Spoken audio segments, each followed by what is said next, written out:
Tu as l'impression d'être fatigué en permanence, tu as l'impression que même quand tu te réveilles le matin, c'est-à-dire qu'au saut du lit, tu as toujours cette pression-là sur tes épaules, comme si tu n'avais pas passé une bonne nuit de sommeil.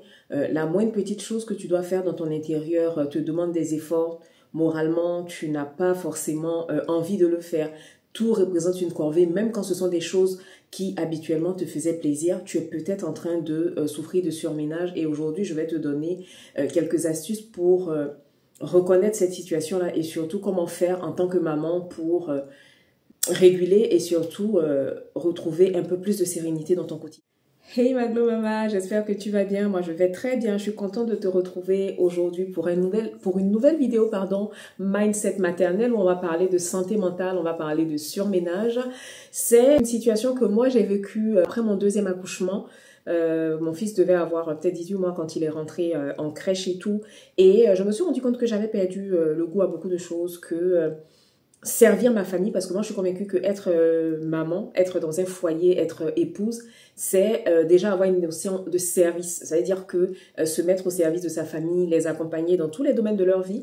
Et dans cette notion de service, il y a aussi une notion de plaisir. Tu es contente de donner aux autres. Quand tu te rends compte que ton cœur commence à être serré, que tu as du mal, que pour les choses minimes du quotidien, tu traînes des pieds, tu n'as pas très envie par exemple de faire à manger, ton ménage, tu n'as plus envie, ça peut être du surménage. Et moi ça, je l'ai connu justement quand mon deuxième enfant a eu 18 mois à peu près, et je pense que c'est à cette j'ai commencé mes différents partages sur les réseaux sociaux parce que j'avais besoin de quelque chose qui me permette d'exister en tant que femme, pas seulement en tant que maman, pas seulement en tant qu'épouse, mais avoir une partie de moi qui est vraiment consacrée à ma propre personne. Donc, si c'est un sujet qui te parle, si tu es toi aussi maman qui a besoin de reprendre un peu plus de sérénité dans son quotidien, qui a besoin de se retrouver et surtout qui a envie de faire les choses de façon gratuite, qui a envie de s'investir réellement dans la vie de sa famille sans avoir ce pincement au cœur, tu es au bon endroit. Je t'invite à bien t'installer, à prendre une petite boisson chaude, à prendre de quoi noter aussi, pourquoi pas, et surtout à t'abonner à cette chaîne, à activer la cloche de notification et à partager à une maman qui, comme toi et comme moi, a besoin d'un peu plus de douceur et de sérénité dans sa vie.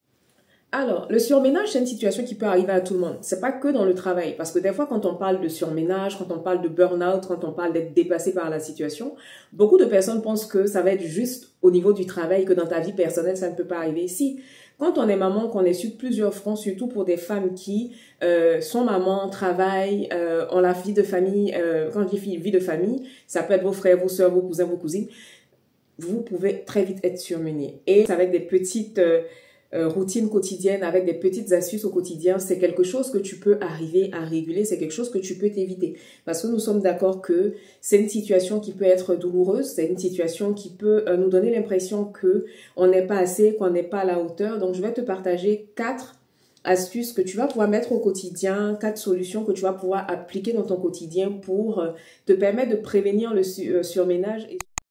Alors, première solution, je vais t'inviter à te déconnecter, t'imposer des moments off. Quand je dis moments off, c'est pas genre tu as fini ta journée de travail, tu as fini ta journée de maman, c'est le soir et te déconnecter, tu es sur ton téléphone, tu es en train de scroller. Non, ça c'est pas des moments off. Quand je te dis te déconnecter, c'est vraiment t'imposer un moment dans la journée où tu aères ton esprit. Moi, je vous ai parlé de la marche. Je marche en ce moment, pas autant que je voudrais.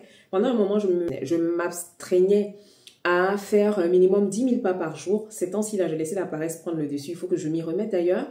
Mais c'est vraiment important d'avoir de véritables moments off.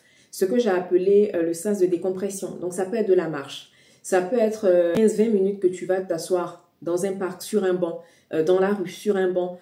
Mais vraiment faire une activité qui te permette de mettre ton cerveau sur pause. Quand j'ai vraiment une pause, te couper du bruit, tu décales par exemple ta cuisine du soir de 30 minutes, ça va pas tuer quelqu'un en fait. Tu as vraiment besoin de ces moments de pause-là parce que comme je le dis souvent, le temps que tu ne prends pas pour toi, tu le payes plus cher devant quand tu fais un burn-out ou quand ton corps te lâche tout simplement. Donc c'est vraiment important de s'imposer des moments de pause, des moments off qui vont couper tout le bruit environnement.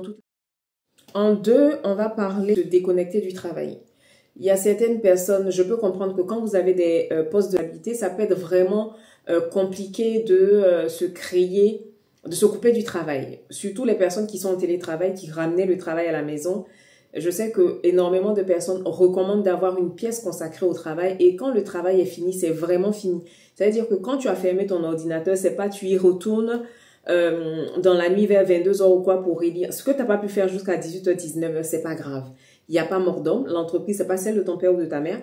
Même moi qui suis à mon propre compte, en plus d'avoir de temps en temps des petits contrats, je sais mettre une pause parce que la meilleure manière de foncer tout droit vers le burn-out, c'est de ne pas avoir de délimitation claire entre tes journées de travail et tes moments où tu es en off. Tu vas être en permanence en train de penser au travail, de vouloir atteindre des objectifs qui te sont fixés, ce qui est tout à ton honneur, mais tu vas y laisser ta santé mentale et ta santé physique. Donc, c'est vraiment important d'avoir un cadre strict dans lequel tu vas, à un moment donné, couper de tout ce qui est du domaine du professionnel et rentrer dans la vie personnelle. En 3, on va apprendre à dire non. Ça, c'est quelque chose qui nous vient directement de nos éducations, de tout ce qu'on a vécu en tant qu'enfant. Je sais que dans certaines familles, le non est considéré comme un gros mot. Quand tu es enfant, on t'autorise pas forcément à dire non, à faire ressortir ce que tu veux réellement. Et à l'âge adulte, c'est quelque chose qui va nous suivre. Il y a bon nombre de femmes aujourd'hui, de mamans qui sont débordées, qui n'arrivent pas à répondre présentes partout parce que à un moment donné, elles ont du mal à dire non, elles ont du mal à fixer des limites claires. Donc ça, moi, c'est quelque chose que j'ai appris. Je suis la fille qui va pas s'efforcer à faire quelque chose. Franchement, à 40 ans aujourd'hui, j'estime que quand quelque chose ne me correspond pas, ça peut correspondre à la personne qui me le demande. Ça peut être important pour la personne qui me le demande, mais je réfléchis, je pèse le pour et le contre pour savoir si moi, en tant que personne, ça me convient. Est-ce que ça nourrit la vision de moi que j'ai aujourd'hui? Est-ce que le fait de dire oui aux autres, ça ne va pas me dire non à moi en tant que personne? Est-ce que le fait de dire oui à cette personne-là, ça va pas me décaler sur mon organisation? Ça va pas faire de sorte que mon organisation se déséquilibre? Est-ce que, par exemple, quand toi, tu as du travail en retard ou quand tu as ton ménage à faire et qu'une copine t'appelle pour un truc totalement imprévu, après, je dis pas de ne pas être disponible pour les autres, mais je dis, avant d'être disponible pour les autres, assure-toi d'être disponible pour toi-même. Assure-toi de poser des limites claires quant à ton bien-être, quant à vraiment important. Et ça, c'est quelque chose que les mamans doivent apprendre. On doit apprendre à dire non. On doit apprendre à poser des limites claires de sorte que nous, on ne se dise pas non à nous. En 4, on va revoir notre organisation. Il est vraiment important d'avoir une organisation qui est au service de notre vie. C'est important d'avoir une organisation qui est en adéquation avec nos objectifs de vie, en adéquation avec où on veut arriver. Parce qu'en fait, tu ne peux pas vouloir du temps pour toi, des moments privilégiés avec ta famille et tu n'as pas de plan, tu n'as pas d'organisation, tu ne sais pas où tu veux partir, tu n'as pas une idée claire de tes horaires, qu'est-ce qui te prend le plus de temps, qu'est-ce qui te fait perdre le temps, comment est-ce que tu vas regrouper les tâches similaires ensemble pour pouvoir te dégager du temps pour toi. C'est vraiment important de revenir à ces essentiels-là. Je sais qu'il y a une Tista sous une vidéo là qui m'a demandé de vous faire un peu plus de vidéos organisation. C'est en cours de préparation, n'hésitez pas à vous abonner si c'est un sujet qui vous intéresse, si c'est un sujet qui résonne en vous. Mais c'est vraiment important d'avoir un modèle de vie adapté pour pouvoir te dégager du temps pour toi, pour pouvoir prévenir le surménage. Comme tu as pu le remarquer, hein, c'est une situation qu'on peut vivre, c'est une situation qui peut arriver, mais avec un peu de technique, avec des astuces, avec les bonnes pratiques, tu peux t'en sortir. Donc moi, je suis très contente de t'avoir partagé cette vidéo-là. Si toi aussi, tu te sens surmené, commence par ces pratiques-là. Commence à les mettre en place petit à petit. Comme je le dis souvent, on ne fait pas les choses en une fois, hein. Tu les fais petit à petit, tu t'adaptes. Faut pas que ça crée une résistance en toi. Si tu forces et que tu fais les choses de façon trop violente, on dit en développement personnel que pour acquérir des habitudes, il faut 21 jours. Donc, tu vas pas commencer dès le premier jour à vouloir tout mettre en place. C'est le meilleur moyen pour toi d'être très vite épuisé et surtout de ne plus en avoir envie. Donc, je t'invite vraiment à le faire petit à petit, à mettre les jalons en place un à un de sorte que tu puisses atteindre ce niveau d'organisation, ce niveau d'alignement qui te permet de ne pas être surmené, qui te permettent de vraiment vivre la vie alignée que tu souhaites tout simplement.